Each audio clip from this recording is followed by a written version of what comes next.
Well, the storage system that we did for Bruynzeel was very interesting because we never worked in that field before. And you know, you get this project, you get signed up, and then you start working. What is this? And that's always very challenging when you get thrown in at the deep end in a sector or category that you haven't worked in before. And then you start thinking, right? And you just start dreaming and writing ideas down and making sketches and all that. And then relatively quick, we structure our process, and we've been doing that for over 50 years in this house here, how to process a project, no matter what it is. So you have some kind of tools, you have a grid of how to do things, how to get from A to B to C and so forth. And of course you think, what is this? This is function. This is how can you store a lot of stuff, whatever that stuff is, on a relatively small space. It's about square meters, you could say.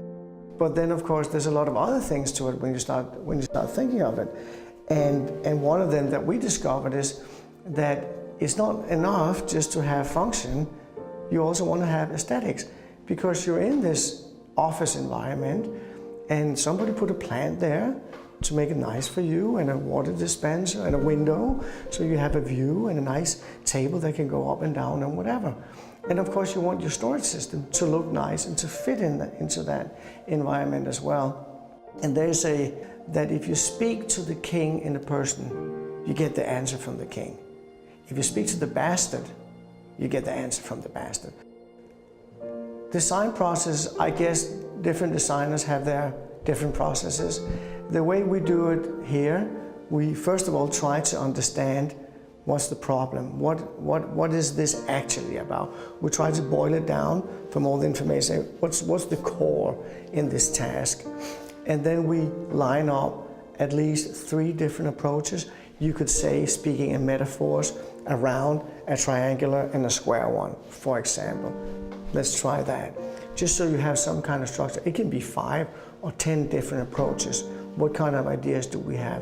But then we put them into a matrix system.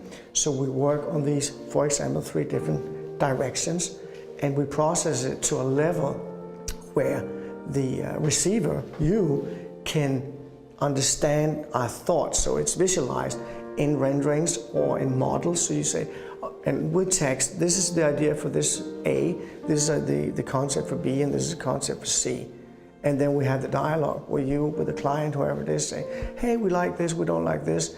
And then you get a criticism, a constructive criticism, and then you process that criticism into what we would call phase 2, where you take all the criticism and all the input and try to digest it and crystallize it into what we then call the raw design, the design.